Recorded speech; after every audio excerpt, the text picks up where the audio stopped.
wabarakatuh. Pada video kali ini saya akan menjelaskan tentang teori psikologi sastra untuk memenuhi tugas akhir mata kuliah teori sastra.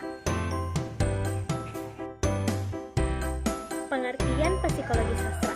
Psikologi sastra merupakan salah satu kajian sastra yang bersifat interdisipliner karena memahami dan mengkaji sastra dengan menggunakan berbagai konsep dan kerangka teori yang ada dalam psikologi.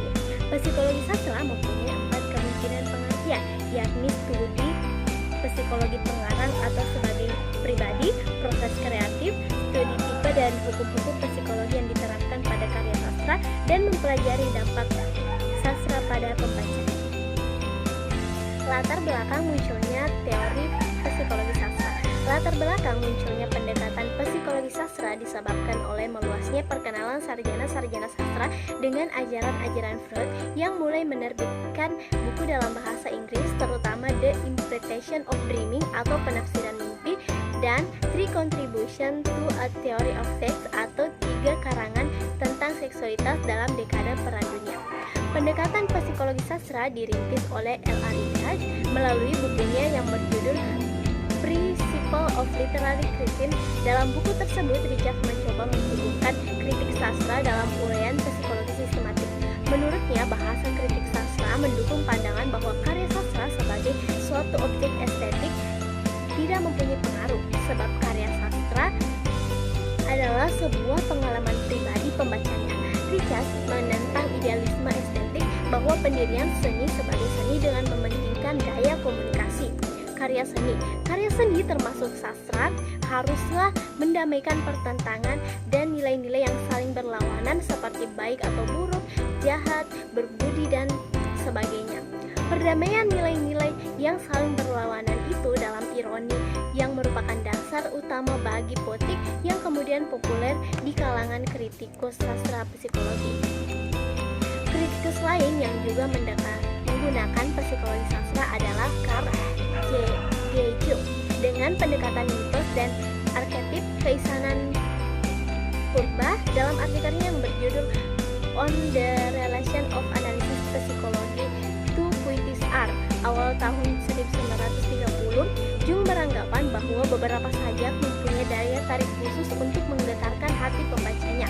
Rangsangan-rangsangan bawah sadar ini disebut sebagai citra-citra dasar atau primordial image atau citra keinsanan purba yang berbentuk lewat pengalaman-pengalaman nenek moyang yang kita wariskan sebagai bawah sadar yang menjiwai umat manusia dalam bentuk mitos-mitos, agama, mimpi, angan-angan, dan sastra. Harjana mengemukakan bahwa pendekatan mitos dan arketip dalam pembahasan sastra hanya sebagai karya-karya sastra tertentu, seperti karya-karya yang bernafaskan keagamaan. Dalam konteks sastra Indonesia misalnya dapat ditemukan puisi-puisi religius karya Hamid Hamzah dengan judul Padamu Jua, Abdul Hadi kumpulan puisi meditasi, dan Emma Ainun Najib 99 untuk Tuhanku. Lingkup kajian psikologi sastra. Yang pertama, psikologi pengarang. Psikologi pengarang merupakan salah satu kajian psikologi kesenian yang membahas tentang aspek kejiwaan pengarang sebagai tipe atau sebagai seorang pribadi. Dalam kajian ini yang menjadi fokus adalah aspek kejiwaan pengarang yang memiliki hubungan dengan proses lahirnya karya sastra. Wilayah kajian psikologi pengarang antara lain adalah aspek kejiwaan pengarang yang berhubungan dengan penciptaan karya sastranya, pengalaman individual, lingkungan pengarang, dan tujuan khusus yang mendorong penciptaan karya.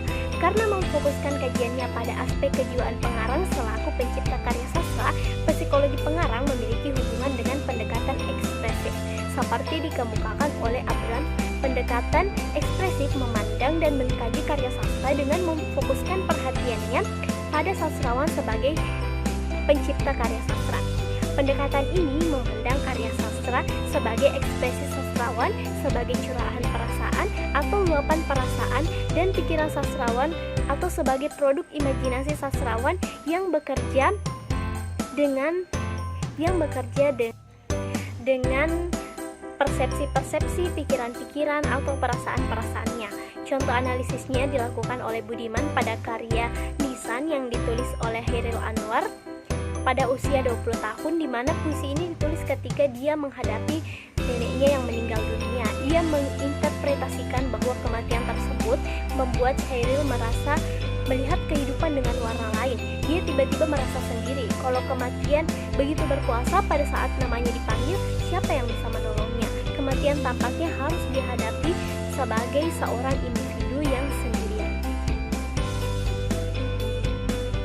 Yang kedua, psikologi karya sastra. Psikologi karya sastra, terutama fakta cerita dalam sebuah fiksi atau drama. Psikologi sastra mengkaji tipe dan hukum-hukum psikologi yang diterapkan pada karya sastra. Untuk melakukan kajian ini ada dua cara yang dapat dilakukan. Pertama, memahami teori psikologi, kemudian diadakan sebuah analisis terhadap karya sastra. Kedua, dengan terlebih dahulu menentukan sebuah karya sastra sebagai objek penelitian, kemudian ditentukan teori-teori psikologi yang dianggap relevan untuk melakukan analisis karya sastra. Misalnya, teori psikologi tentang gangguan kejiwaan seperti depresi, kecemasan, penyebab dan akibatnya, cara mengatasi dan dapat digunakan untuk menjelaskan bahkan mendiagnosa kondisi kejiwaan seperti yang dialami tokoh Hisha dalam cerpen Durian. Dengan memilih cara kedua, maka kita dapat mulai membaca dan memahami sebuah karya sastra, misalnya novel, cerpen, atau drama, dengan memfokuskan pada tokoh dan perwatakannya. Selanjutnya, psikologi pembaca. Psikologi pembaca merupakan salah satu jenis kajian psikologi sastra yang memfokuskan pada pembaca, yang ketika membaca dan menginterpretasikan karya sastra mengalami berbagai situasi kejiwaan. Yang menjadi objek kajian dalam psikologi pembaca adalah pembaca secara nyata membaca, menghayati, dan menginterpretasikan karya sastra. Sebagai manusia yang memiliki aspek kejiwaan, maka ketika membaca dan menginterpretasikan karya sastra yang dibacanya, pembaca akan mengalami interaksi dialog dengan karya sastra yang dibacanya. Ketika memiliki jiwa dengan berbagai rupa emosi dan rasa, maka ketika membaca sebuah novel atau menonton sebuah pementasan drama, kita sangat mungkin ikut bersedih, bergembira, jengkel, dan bahkan juga menangis karena tersentuh oleh nasib-nasib tokoh-tokoh fiktifnya. Contohnya, Sultan Syahrir Al-Syabana menyebut novel Belenggu sebagai romantika yang gelap gulita, bahkan pesimistisnya yang melemahkan semangat. Ditilik dari sisi pragmatik yang mengharapkan kepraktisan aspek didaktik sebuah karya sastra terhadap pembacanya, Belenggu mungkin patut menggegerkan kalangan kritikus saat itu. Nah, itulah contohnya tanggapan psikologi pengarang yang diwakilkan oleh Sultan Syahrir Al-Syabana. Yang keempat adalah metode penelitian psikologi sastra.